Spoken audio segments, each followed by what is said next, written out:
నమస్కారం. రాజకీయాల్లో యువతరాన్ని, నీతి నిజాయితీ ఉన్న వ్యక్తుల్ని రావాలని నేను ఎప్పుడు కోరుకుంటుంటాను. ఒక వ్యాపారంలో ఒక వ్యక్తి నష్టపోతే ఆ వ్యాపారి నష్టపోవచ్చు, లేకుంటే కొంతమంది నష్టపోవచ్చు. ఒక వ్యక్తి ఆరోగ్యం చెడిపోతే ఆ వ్యక్తి నష్టపోతాడు. కానీ రాజకీయాల్లోకి మోసగాళ్లు, స్వార్థపరులు, అవినీతితో కూడిన వాళ్ళు వస్తే మొత్తం సమాజమే నష్టమవుతుంది. అందువల్ల మనకు కావాల్సింది సమాజం కోసం నిలబడి పనిచేసే నాయకులు, అది కూడా యువతరం చాలా ముఖ్యం. ఉమ్మడి ఖమ్మం, వరంగల్, నల్గొండ జిల్లాలో పట్టభద్రుల అభ్యర్థిగా గ్రాడ్యుయేట్ కాన్స్టిట్యుయెన్సీలో నా మిత్రుడు, సుపరిచితుడు శ్రీ ఏనుగుల రాకేష్ రెడ్డి అభ్యర్థిగా పోటీ చేస్తున్నాడు.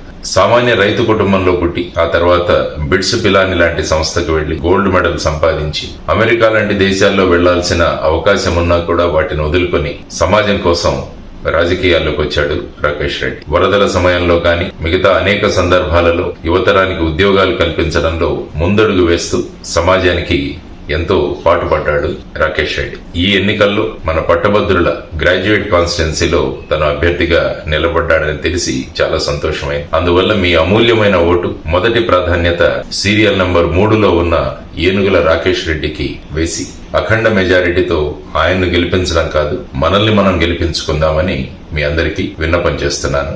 ధన్యవాదాలు. నమస్కారం. జై హింద్.